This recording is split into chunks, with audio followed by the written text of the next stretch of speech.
کریم علیہ السلام نے فرمایا، بخاری مسلم میں فرمایا، 7 ہلاک کرنے والی چیزوں سے بچنا، اگر ان میں تم چلے گئے تو ہلاک ہو جاؤ گے۔ 7 چیزیں ہیں جو تمہیں ہلاک کر دیں، برباد ہو جاؤ گے، تباہ ہو جاؤ گے، ہلاکت کا سفر ہے یہ۔ 7 چیزوں سے بچو۔ یا رسول اللہ صلی اللہ علیہ وسلم وہ کون کون سی؟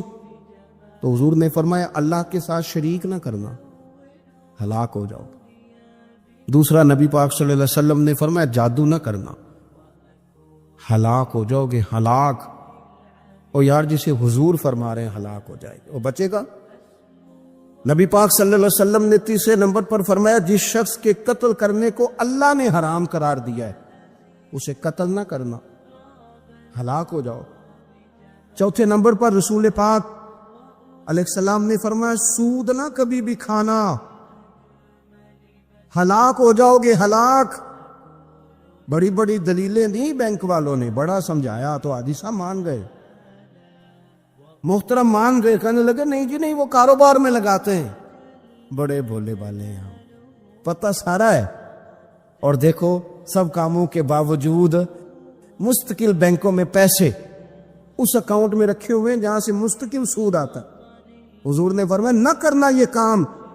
تو کہتا ہے میں سود پہ پیسے لے کے کاروبار چمکاؤں گا، تیرے نبی پاک نے تو فرمایا تو ہلاک ہو جائے گا۔ تو کہتا ہے میں میل لگاؤں گا، حضور نے تو فرمایا ہلاکت ہے۔ تو کہتا ہے میں بڑا کچھ کر جاؤں گا تو ہلاکت ہے۔ اچھی طرح سمجھ لیں، اصل مال بھی ضائع ہو جاتا ہے اس بندے کا جو سود کا مال ملا لیتا، اصل برکت بھی اڑ جاتی۔ اور میرے نبی پاک صلی اللہ علیہ وسلم نے 5ویں نمبر پہ فرمایا، یتیم کا مال نہ کھانا، ہلاک ہو جاؤ گے، نہ کھانا ان کا مال۔ یہ کروڑوں ہو، اربوں ہو یا 10 روپے ہو، یتیم کا پیسہ نہ کھا جانا، ہلاک ہو جاؤ گے، ہلاکت تمہیں آ لے گی۔ اور پھر 6 نمبر پر نبی پاک علیہ السلام نے فرمایا، کفر سے جہاد ہو رہا ہو تو کبھی پیٹھ پھیر کے بھاگنا نہ، ہلاک ہو جاؤ گے۔ اور 7ویں نمبر پر اللہ کے رسول نے فرمایا، بے قصور اور بے گناہ عورت پر تہمت نہ لگانا، بلا وجہ بہو کے کھاتے نہ کچھ ڈال دے، بلا وجہ بھابھی اور بیوی اور کسی بھی خاتون پر کوئی الزام بے قصور عورت پر بہتان نہ لگانا۔ ایک تو بات ہے اسے مارنا، اور ایک یہ ہے کہ کوئی تکلیف دینا، اور ایک خالی اتنی بات کی کہ بہتان بھی نہ لگانا، اس پر الزام نہ لگانا، یعنی تم نے صرف بے قصور عورت پر الزام ہی لگایا تو حضور فرماتے ہلاک ہو جاؤ۔ یہ ہلاکت والا کام ہے۔ حضرت ابو محذورہ رضی اللہ تعالی 15 سال کے نوجوان تھے، رسول رحمت صلی اللہ تعالی علیہ وسلم نا مقام جارانہ پہ تشریف فرماتے۔ جو لوگ عمرہ کرنے جاتے ہیں نا، وہ جب جارانہ سے جا کے احرام باندھتے ہیں تو کہتے ہیں بڑا عمرہ کر رہے ہیں۔ تو حضور مقام جارانہ پر تشریف فرما تھے حنین سے واپسی پر۔ تو ظہر کا وقت ہو گیا تو نبی کریم علیہ السلام نے سیدنا بلال حبشی رضی اللہ تعالیٰ عنہ سے فرمایا، اذان پڑھو۔ حضرت بلال نے اذان پڑھی تو 3-4 نوجوان نا بکریاں چرا رہے تھے، انہوں نے حضرت بلال کی نقلیں اتارنی شروع کر دی۔ تو حضرت بلال کی نہ نقل اتاری تو جوانوں میں جوان تھے حضرت ابو محذورہ رضی اللہ تعالیٰ عنہ، تو آواز بڑی پیاری تھی۔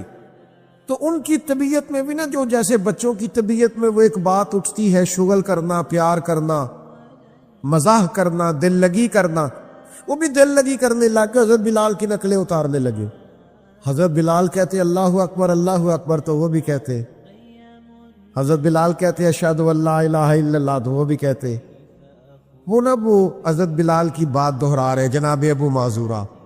تو حضرت بلال جہاں آذان میں تھوڑی آواز روکتے، یعنی اللہ اکبر کہہ کے جہاں وقفہ کرتے نا، وہاں حضرت ابو معذورہ اذان پڑھتے، دور کھڑے تھے۔ بس کرم ہو گیا، ان کی آواز حضور کے کانوں میں پڑ گئی، مجھ پہ محشر میں نصیر ان کی نظر پڑ ہی گئی۔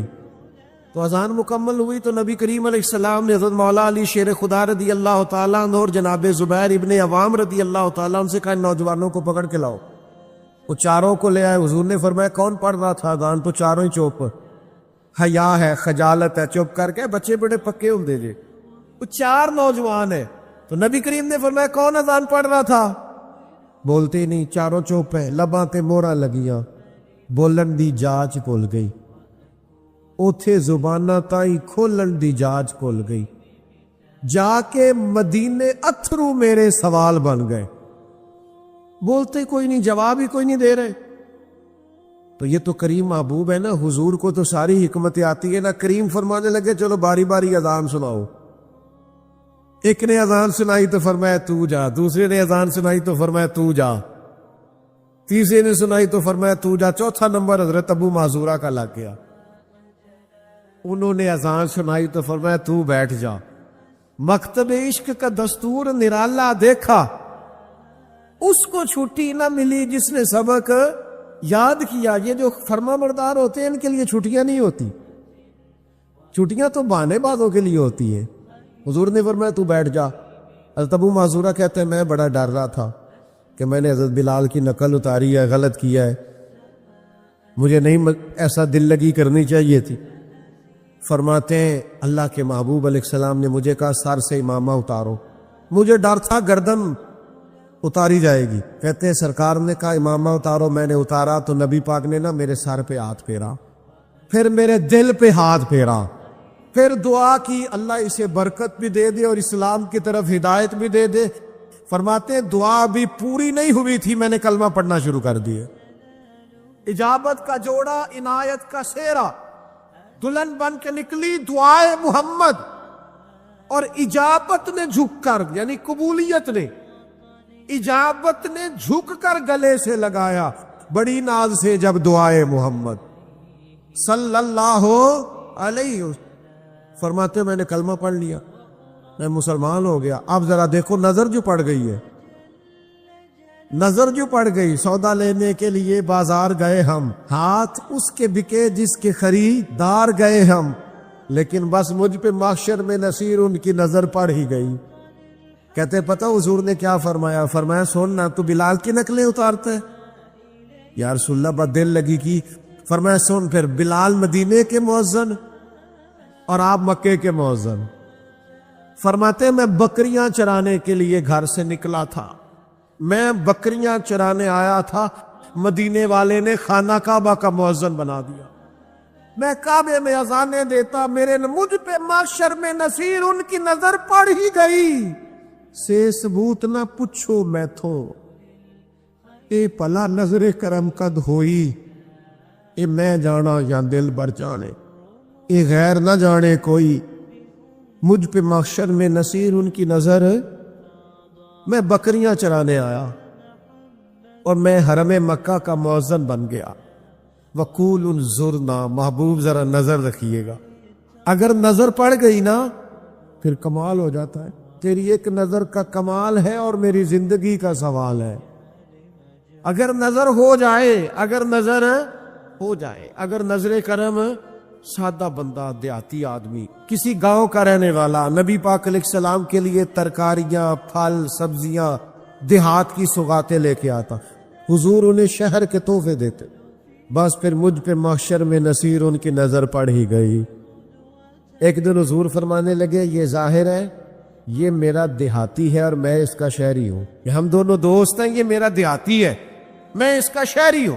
وہ نا دیہات سے کچھ چیزیں لاتے اور مدینہ طیبہ کے بازار میں بیچتے, صحابی ہیں اور دیہاتی ہیں, سادے آدمی ہیں. بس حضور کی نظر پڑ گئی. اچھا یہ دیکھنا ذرا, وہ نا سامنے کھڑے ہیں, سودا بیچ رہے ہیں, خرید رہے ہیں, دکان پہ, ریڑھی پہ, فروٹ والی پہ. سرکار نے دیکھ لیا. اب روایت کے لفظ یہ ہیں کہ حضور نا آہستہ آہستہ قدم اٹھانے لگ گئے, جس طرح کو گہرا دوست نہیں پیچھے سے جاتا.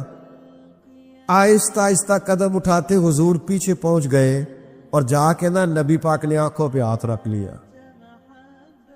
کیا تیرے نصیب ہے, کیا تیرے مقدر ہے, کیا تیری شان ہے. ایسے لگتا ہے جیسے آسمان کے فرشتے بھی دروازے کھول کھول کے دیکھ رہے ہوں گے کہ یہ کیا منظر بنا. حضور نے نا آنکھوں پہ دست مبارک رکھا ہے. فرمایا پہچان بلا میں کون ہوں. تو ایک آدھ منٹ نا حضور کے دست مبارک پہ ہاتھ رکھا. جو کہنے لگے حضور مجھے سمجھ آ گئی ہے, مجھے سمجھ آ گئی. اب یہ دیکھو نظر کرم, یہ عطا دیکھو. یہ رنگ دیکھو، یہ پیار دیکھو۔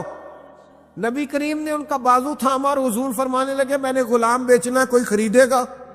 کتنا خوش قسمت ہے جس کا بازو پکڑ پکڑ کے لوگ بلند نہیں کرتے یہ جیت گیا ہے، یہ جیت گیا، اور جس کا بازو حضور تھام لے، میں نے بیچنا ہے، کوئی خریدے گا؟ تو پہلے حضرت ظاہر ہنس رہے تھے، پھر رو پڑے، کہنے لگے حضور نہ میں پڑھا لکھا، نہ میرا رنگ گورا، نہ مجھے کوئی کام آتا، میرا روپ بھی نہیں، میرا رنگ بھی نہیں، مینو یار منان دا ٹنگ بھی نہیں، حضور کون خریدے گا؟ تو پہلے حضور نے پیچھے سے ہاتھ تھاما ہوا تھا، پھر محبوب نے بازو ان کا پھیر کے اپنے سینے سے لگایا، فرمایا کیا کہا تو نے؟ کون خریدے گا؟ فرمایا لوگوں کی نظر میں تیری قدر ہو نہ ہو، رب کی نظر میں تیری بڑی قیمت ہے، بس مجھ پہ معاشر میں نصیر ان کی نظر پڑ ہی گئی۔ یہ نظر حضور کی پڑ جائے، یہ سرکار کا کرم ہو جائے۔ بعض لوگ کہتے ہیں جناب نظر کرم کیا ہوتی ہے؟ میں کہ دسی نہیں جانتی ہے، جدو ہو جائے ادو ہی پتہ لگتا جی۔ کچھ چیزیں ایسی ہیں جو دکھائی جاتی، یہ نہ ہو جائے تب بھی۔ وہ ایک بچہ رہنے لگ گیا تھا نا کسی بزرگ کے پاس، ان کا والا لینے آیا تو اس نے کہا پتر چل میں بڑے پیر ویکھے نے۔ کچھ لوگوں نے بڑے ویکھے ہوندے نے، گل بھی ٹھیک ہے، کیونکہ انہوں دا کام بھی صرف ویکھنا ہی ہوندا ہے، سکھنا سکھانا نہیں ہوندا۔ ادھر ویکھیا، انہوں ہی ویکھیا، اوتھے ہی ویکھیا۔ کچھ بندے سودا لین جاندے نے، کچھ ریٹ پتہ کرن جاندے نے۔ اس نے کہا پتر چل میں بڑے پیر ویکھے نے، ایتھے نہیں رہنا، چل چلیے۔ بچہ سیانا تھا، وہ مسکرا کے کہنے لگا ابا جی تساں تے بڑے ویکھے نے، تہانوں نہیں نہ کسے ویکھیا، ایک کدے کو تہانوں بھی ویکھ لیندا نا۔ مجھ پہ محشر میں نصیر ان کی نظر پڑ ہی گئی۔ یہ کبھی آپ کو بھی کو دیکھ لیتا تو آپ کو بھی مسئلے کی سمجھ۔ مسئلہ یہ ہے کہ آپ نے سب کو دیکھا ہے، آپ کو کسی نے دیکھا، وہ اگر دیکھ لے، وہ کبھی اگر دیکھ لے، اور وہ اگر کبھی نظر کرم کر دے۔ میرے اسا فرمایا کرتے تھے ہمیں ساری دنیا بھی بتائے نا معاذ اللہ کی حضور دیتے نہیں، ہم نہیں مانتے۔ سارے لوگ بھی جمع ہو کے کہے نا معاذ اللہ کچھ نہیں دیتے تو ہم نہیں مانتے۔ کیوں؟ کہ ہمیں تو حضور نے دیا ہے۔ تو جنوں ملیا ہوئے انہوں کو منا سکتا ہے، وہ آندہ نہیں مینوں ملیا میں تیری کیویں مان لاؤں، مجھے تو ملا ہے، مجھے دیا ہے۔ تو جب ملا ہے، جب دیا ہے، تو میں آپ کی بات کیسے مان لوں؟ یہ جو نظر کرم ہے، یہ جو نظر عنایت ہے، یہ جو نظروں میں رہنا ہے، یہ جو نظروں میں آنا ہے، یہ کمال ہے اگر کسی کو نصیب ہو جائے تو۔ 2-3 دن ہو گئے حضرت ثابت بن قیس بن شماس انصاری صحابی رسول ہیں، 2-3 دن ہو گئے مسجد شریف میں نماز پڑھنے نہیں آ رہے۔ نبی پاک علیہ السلام نے فرمایا پتہ کرو کیوں نہیں آتے، بس نظر جو پڑ گئی، کیوں نہیں آ رہے پتہ کرو۔ تو صحابہ نے عرض کی یا رسول اللہ صلی اللہ تعالی علیہ وسلم، ان کو نہ شکل سماعت کا عارضہ ہے، ذرا اونچا سنتے، تو جو آدمی اونچا سنتا ہے وہ بولتا بھی اونچا ہے۔ تو جب سے یہ آیت نازل ہوئی ہے نا یا ایھا الذین آمنوا لا ترفعوا اصواتکم فوق صوت النبی، اے ایمان والو اپنی آوازیں نبی پاک علیہ السلام کی آوازوں سے اونچی نہ کرو، جب سے یہ آیت نازل ہوئی ہے تو انہوں نے تو اپنے آپ کو گھر میں قید کر لیا ہے۔ وہ سمجھتے ہیں میں اونچا بولتا تھا کہیں میرے بارے میں تو نہیں آ گئی، تو بس نظر جو ہو گئی تھی۔ حضور نے فرمایا بلا کے لاؤ، تو صحابی بلانے گئے، کہا چل تجھے حضور نے بلایا تے جے محبوب بلاوے ایک دم تے سر نو پیر بنائیے، اس سر منگے تے سر دے دئیے، کدے بھی دیر نہ لائیے تے یار دا کدے بھی گلا نہ کریے، پاواں سینک دے ہی مر جائیے، سجنا یہاں تے لائیے ہی نہ، جے لائیے تے توڑ نہیں پائیے۔ حضور نے بلایا ہے، دوڑے آئے۔ محبوب نے فرمایا کیا ہوا یا رسول اللہ میں ہی اونچا بولتا، تو فرمایا تو بھولا آدمی ہے۔ اب دیکھو وہ حضور کے ادب میں رو رہے ہیں تو کریم کی نظر ہو گئی، تو حضور نے 3 بشارتیں عطا کی، فرمایا 3 خوشخبریاں سن، تیری زندگی عزت والی گزرے گی، موت شہادت کی ملے گی، اور اللہ بغیر حساب کے جنت عطا کرے گا۔ بس نظر جو پڑ گئی، صحابہ فرماتے ہیں وہ 3 خوشخبریاں ملی، ہر بندہ ان کی عزت کرتا تھا، کیونکہ عزت حضور کی نظر کرم سے ملی ہے۔ فرماتے ہیں حضرت صدیق اکبر کے زمانے میں مسلمہ کذاب کے خلاف لڑتے ہوئے شہادت سے وصال فرمایا۔ فرماتے ہیں 2 خوشخبریاں پوری ہو گئی اور تیسری کا بھی یقین ہے سب کو، ذرہ برابر بھی ڈاؤٹ نہیں، واحد بندہ حساب ہونا ہی کوئی نہیں، سیدھے ہی اللہ تعالیٰ جنت عطا فرمائے۔ کیوں؟ نظر کرم جو ہو گئی ہے۔ یہ نظر کرم کا سوال کرو محبوب سے، مجھ پہ بھی چشم کرم اے میرے آقا کرنا، حق تو میرا بھی ہے رحمت کا تقاضا کرنا۔ حضور میرا بھی تو حق بنتا ہے نا، کوئی تھوڑی سی مجھ پہ بھی ہو جائے۔ اور یہ نظر کرم ہو جاتی ہے۔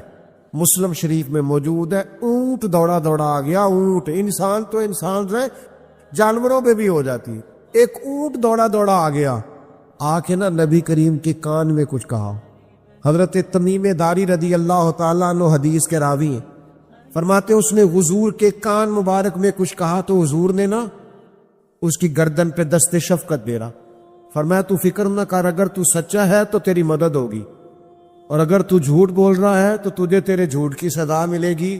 مسلم شریف کی حدیث سنا رہا ہوں۔ اونٹ کان میں کچھ کہہ رہا ہے، حضور فرمانے لگے فکر نہ کر، تیرا مسئلہ حل ہو جائے گا۔ تو جب محبوب جانوروں کے مسئلے حل کرتے ہیں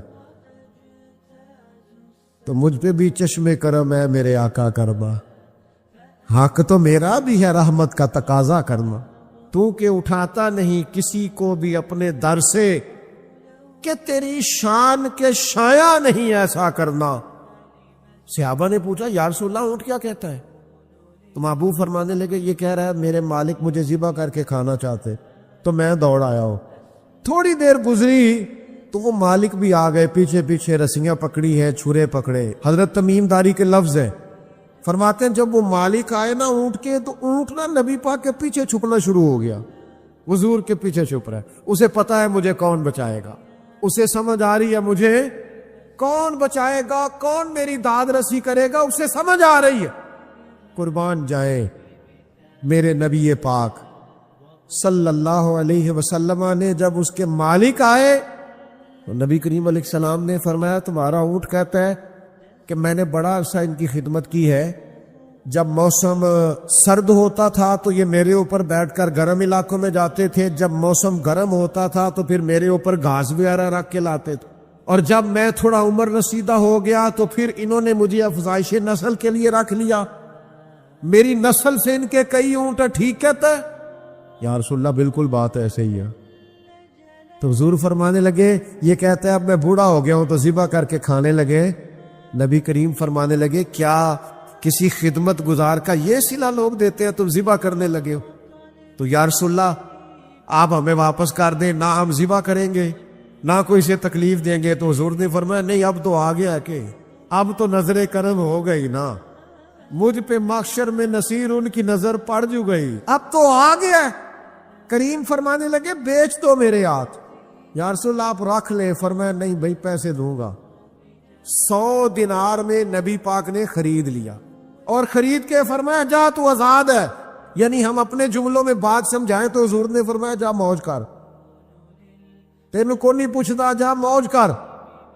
تو صحابہ فرماتے ہیں وہ اونٹ گیا پھر واپس آیا، حضور کے کان میں کوئی بات کی، نبی کریم نے فرمایا آمین، دوسری بات کی کہا آمین، تیسری بات کی کہا آمین، چوتھی بات کی تو حضور نے آمین بھی کہا اور رونے بھی لگے۔ نبی پاک علیہ السلام سے صحابہ نے عرض کی حضور یہ کیا کہتا ہے؟ تو حضور فرمانے لگے اس نے پہلی دعا یہ دی ہے کہ یا رسول اللہ اللہ تعالیٰ آپ کو قرآن اور اسلام کی طرف سے بہترین جزا دے۔ تو میں نے کہا ہے آمین۔ پھر اس نے کہا ہے یا رسول اللہ اللہ آپ کی امت کو دوزخ سے بچائے۔ میں نے کہا ہے آمین۔ پھر اس نے کہا یا رسول اللہ جس طرح آپ نے میرا خوف دور کیا ہے، میری دعا ہے اللہ آپ کی امت کا خوف دور کرے۔ تو میں نے کہا آمین۔ پھر اس نے چوتھی دعا کی ہے اور میں رو پڑا ہوں، اس نے دعا کی ہے یا رسول اللہ اللہ کرے آپ کی امت آپس میں جنگ و جدال نہ کرے۔ عرب کے لوگ جو تھے وہ بڑی بڑی وہم کا شکار تھے، بڑی بڑی اوہام پرستی کا شکار تھے۔ یہ آج کل بھی وہم بہت زیادہ ہے نوجوانوں میں، یعنی کوئی فیصلہ پکا ہے ہی نہیں، کوئی پکی بات ہی نہیں کرتے، یہ کر لوں کہ نہ کروں، اگر آپ کہتے ہیں تو کر لیتا ہوں، ویسے اس میں فلانی فلانی کمزوری بھی ہے، اور اگر میں نے نہ کیا تو فلاں فلاں مشکل بھی ہے۔ بھئی جس بندے نے قوت فیصلہ ہی نہیں پائی، اس نے ارادہ ہی پکا نہیں کیا کہ اس نے کدھر جانا ہے، تو وہ سفر کیسے کرے گا؟ سفر تو اس بندے کا مکمل ہوتا ہے جو سفر شروع کرتا ہے۔ عرب کے لوگ بھی بڑے بڑے اوہام پرستی کا قائل تھے، وہ جب قربانیاں کرتے تھے تو ان کا گوشت لا کے کعبے کی دیواروں کے ساتھ ملا کرتے تھے۔ یہ قبولیت کی علامت ہے۔ سارے کپڑے اتار کے کعبے کا طواف کرتے تھے۔ جب احرام باندھ لیتے، حج عمرے کا ارادہ کرتے تو دروازوں سے داخل نہیں ہوتے تھے۔ وہ کہتے تھے کہ دروازے گناہگار ہیں اور ہم چونکہ اب نیک کام کر رہے ہیں لہذا اوپر سے ہو کے آئیں گے۔ رسول کریم علیہ الصلوۃ والسلام نے انہیں ان سارے وہموں سے، ساری پریشانیوں سے، ان ساری بدشگونیوں سے نکال کے کہا اللہ تمہارا مالک ہے، اللہ تمہارا محافظ ہے، ہوگا وہ جو رب چاہے گا۔ ذرا ذرا سی بات پہ سہم جانا، ذرا ذرا سی بات پہ ڈر جانا۔ حضور نے لوگوں کو قوت فیصلہ عطا کی، اور اتنی بڑی قوت فیصلہ حضور نے دی کہ کل تک جو فیصلہ کر نہیں نہ پا رہے تھے، آج انہوں نے اس طرح کے فیصلے کیے کہ اپنی ساری کی ساری اولادیں لے کر وہ میدانوں میں کھڑے ہو گئے۔ وہ ڈٹ گئے کہ ہم نے کفر کے مقابلے میں جہاد کرنا ہے۔ انہوں نے طے کر لیا کہ حق کیا ہے، سچ کیا ہے۔ نبی پاک علیہ الصلوۃ والسلام نے ہمیں عقیدہ توحید دیا، اور وہ طے کر کے دیا ہے نبی پاک نے۔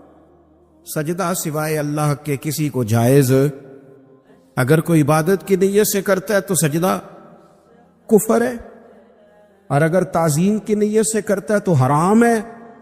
اعلیٰ حضرت بریلوی رحمۃ اللہ علیہ نے 50 کے قریب دلائل کتاب و سنت سے اور 100 سے زیادہ دلائل فقہ اور اصول فقہ سے بیان فرمائے ہیں کہ کسی اور کے لیے تعظیمی سجدہ بھی حرام ہے۔ نبی پاک علیہ السلام تشریف فرما تھے تو کچھ جانوروں نے آ کے حضور کے قدموں پہ سجدہ کیا۔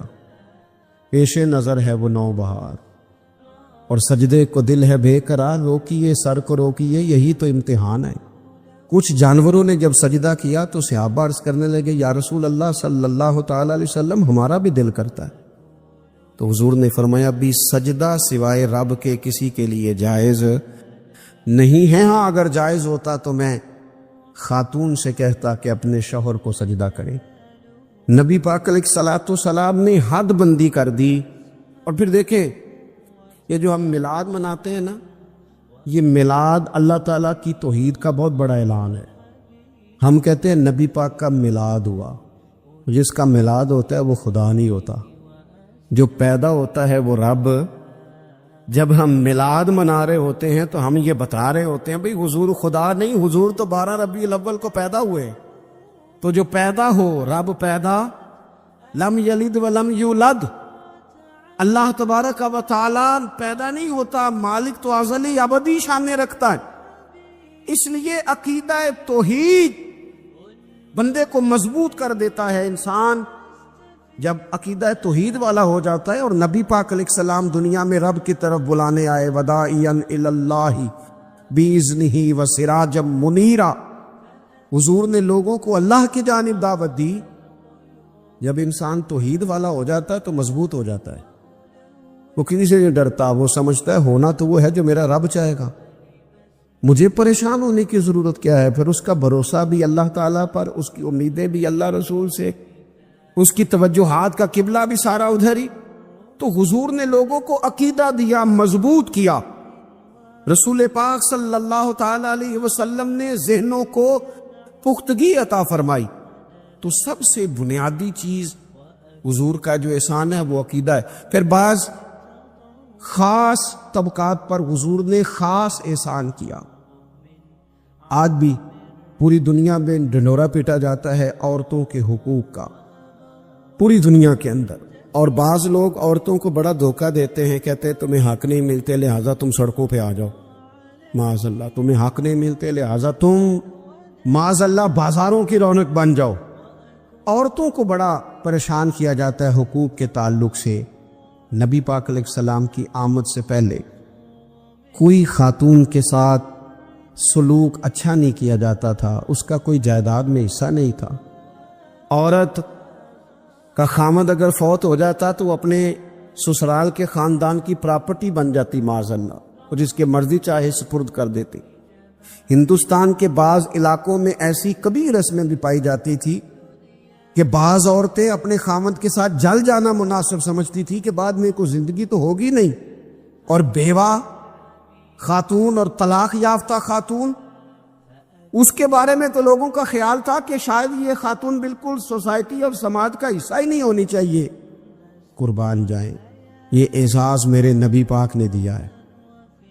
حضور نے پہلی شادی ہی اس خاتون سے کی ہے جن کا پہلے بھی نکاح ہو چکا تھا، اور خاتون کو حضور نے حقوق دیے، جائیداد میں حصہ دیا تھا۔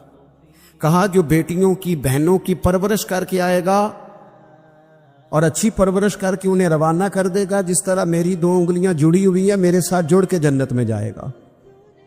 اور ایک روایت میں فرمایا کہ جب کسی کے ہاں بیٹی پیدا ہوتی ہے نا تو اللہ فرشتوں کو بھیجتا ہے اور وہ اس کے گرد کھڑے ہو جاتے ہیں اور گھر والوں کو سلام کہتے ہیں اور کہتے ہیں یہ ضعیفہ ایک ضعیفہ سے پیدا ہوئی ہے، یہ کمزور یعنی صنف کے لحاظ سے کمزور نازک بچی ایک نازک ماں سے پیدا ہوئی ہے۔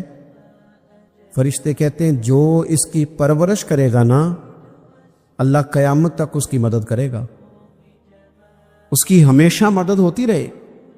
اور نبی پاک صلی اللہ تعالی علیہ وسلم کی خدمت میں آ کے جب خواتین نے کہا تو نا یا رسول اللہ ہمارے تو دین دنیا کے معاملات میں مردوں کے تعلق سے کمزوری ہے، کئی دن تو ہم ویسے نماز نہیں پڑھ سکتی مہینے میں، کئی دن تو ہم ویسے عبادات کے قریب نہیں جا سکتی، جہاد پہ ہم نہیں جاتی، گواہی ہماری مردوں کے برابر نہیں، تو یا رسول اللہ صلی اللہ علیہ وسلم ہمارا بھی کوئی اعزاز ہے؟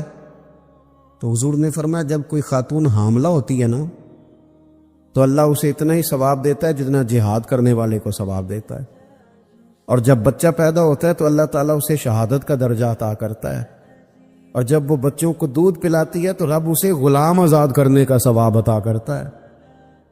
ایک دفعہ نا نبی پاک صلی اللہ تعالی علیہ وسلم کی خدمت عالی مرتبت میں حضرت عائشہ صدیقہ رضی اللہ تعالیٰ عنہ نے ایک واقعہ عرض کی حضور آج میرے ساتھ عجیب معاملہ ہوا، میں گھر میں اکیلی تھی تو ایک خاتون 2 بیٹیوں سمیت آئی، اس نے کہا کہ میں بھی بھوکی ہوں، میری بیٹیاں بھی پریشان ہیں، کھانا نہیں کھایا۔ سیدہ پاک کہتی ہیں یا رسول اللہ میرے پاس بھی 3 کھجوریں تھیں گھر میں پڑی، یہ 2 جہاں کے شاہ ہیں پر پاس کچھ رکھتے نہیں، اور 2 جہاں کی نعمتیں ہیں ان کے خالی ہاتھ میں۔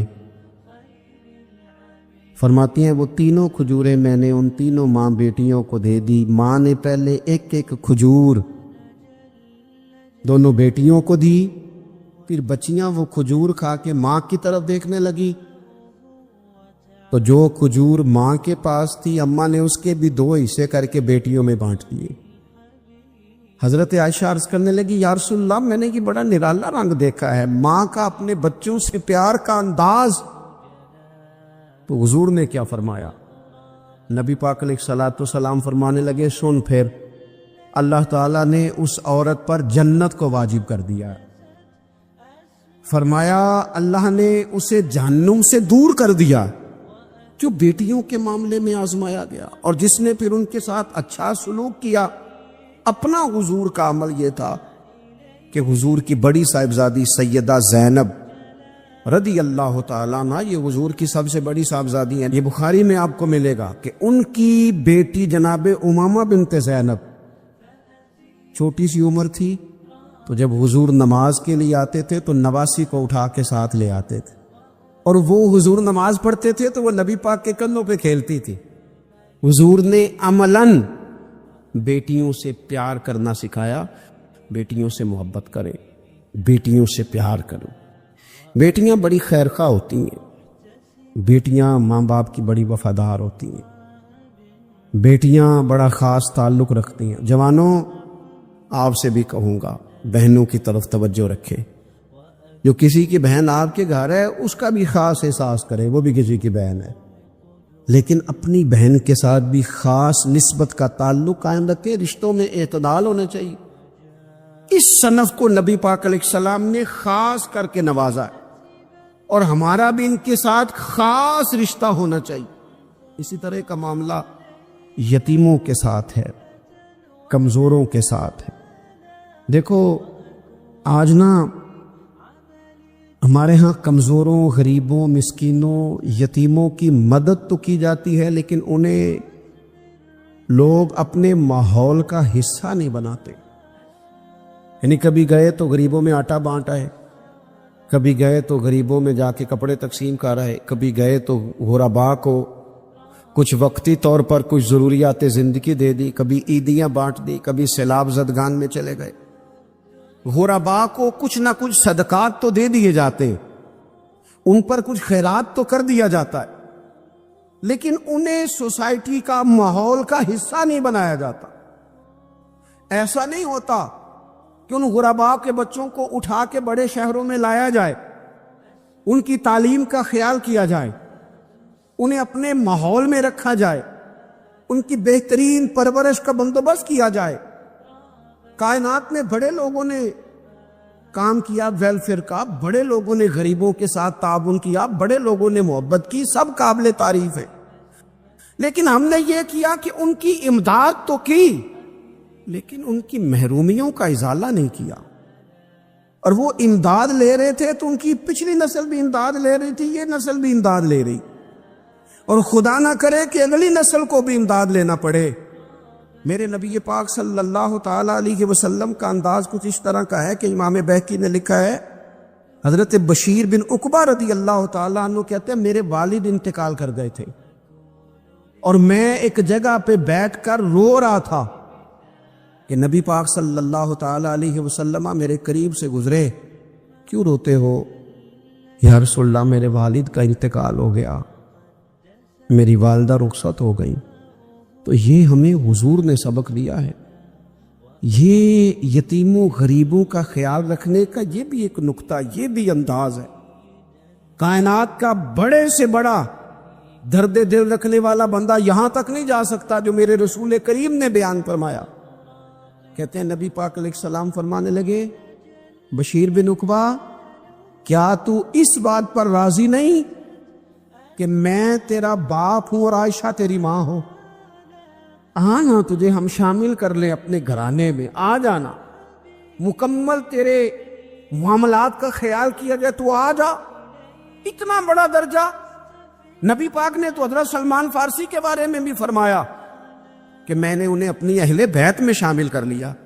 رسول اللہ صلی اللہ تعالی علیہ وسلم غرباء کے لیے، مساکین کے لیے، یتیموں کے لیے، ناداروں کے لیے جو خاص احسان بن کے آئے، وہ یہ والا لہجہ نہیں کہ ہم مطمئن ہو گئے کہ ٹھیک ہے ہم گئے تو تھے، اتنے پیکٹ بانٹ تو آئے، اتنا کچھ ہم نے دے تو دیا، فلانا کام کر تو لیا، اور ویسے وہ بھی کب تک کیا جب تک خبریں تیز تھی۔ ہمارے ملک میں سیلاب آیا، میڈیا نے خبر دی، شور ہوا، لوگوں نے بڑی کوشش کی، الحمدللہ بڑے اچھے جذبات کا اظہار کیا، ڈھیر سارے لوگ وہاں گئے۔ میں آپ سے پوچھتا ہوں کہ کیا سیلاب زدگان سارے اپنے اپنے گھروں میں چلے گئے؟ ان کے گھر بن گئے؟ لیکن ہمارے جذبے کیوں ٹھنڈے ہو گئے؟ اس لیے کہ خبریں ٹھنڈی ہو گئی۔ ہم تو چلتے ہیں ٹرینڈ کے ساتھ کہ آج کل ٹرینڈ کیا ہے، اگر خبر ادھر کی ہے تو ذوق ادھر کا ہے، خبر ادھر کی ہے تو ذوق ادھر کا ہے۔ دیر پا کام کرنا اور خاص جذبات پیدا کرنا ان لوگوں کے لیے۔ حضرت سیدنا عبداللہ بن ابی اوفا رضی اللہ تعالیٰ عنہ روایت کرتے، ایک یتیم بچہ آیا تھا، اس نے عرض کی حضور میری ماں بھی بھوکی ہے اور میری ایک ہمشیرہ ہے وہ بھی بھوکی ہے، اے روٹی دا دکھ نہ پوچھو، روٹی تے بندہ کھا جاندی دے۔ یہ جو بھوک ہوتی ہے نا، بھوک، بہت سارے لوگ نا، میں ایک شادی میں تھا تو وہاں ایک دو لوگ کھانا کھا رہے تھے، تو بعض لوگ انہیں دیکھ دیکھ کے مذاق کر رہے تھے، ویڈیو بنا رہے تھے، کہتے دیکھو کھانا ہی نہیں آتا، کیا انداز ہے، سارا ان کا منہ جو ہے وہ کھانے سے بھر گیا، ہاتھ دیکھو کہاں تک ان کے لتھڑ گئے، کیا انداز ہے۔ تو میں نے کہا تم ان کے کپڑے بھی تو دیکھو نا، انداز، بیٹھنا اٹھنا، کپڑے پہننا، یہ غریبی کا پتہ دیتے ہیں۔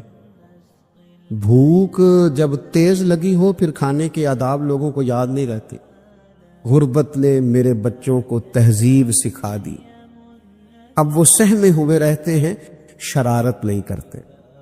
وہ عزیز، ہوتا یہ ہے کہ جب انسان کو بھوک شدید لگی ہو نا، پھر اسے ڈاکٹر کی ہدایات نہیں یاد رہتی، پھر تو پیٹ کی آگ بجھانے کو لوگ دوڑتے۔ تو کہتے ہیں اس بچے نے آ کے عرض کی، یا رسول اللہ صلی اللہ تعالی علیہ وسلم، ماں بھی بھوکی ہے، بہن بھی بھوکی ہے، حضور نے نا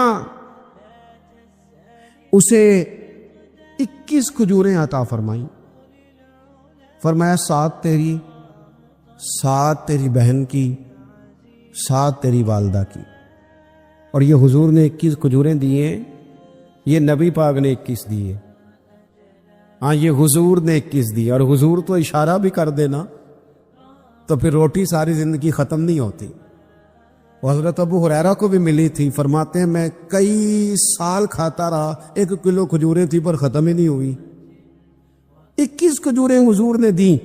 حضرت معاذ بن جبل رضی اللہ تعالیٰ عنہ اٹھے اور دوڑ کے جا کے نا اس یتیم کے سر پہ ہاتھ پھیرا اور کہنے لگے، پتر اللہ تجھے اپنے والد کا جانشین بنائے۔ تو حضور فرمانے لگے، معاذ یہ تم نے کیا کیا؟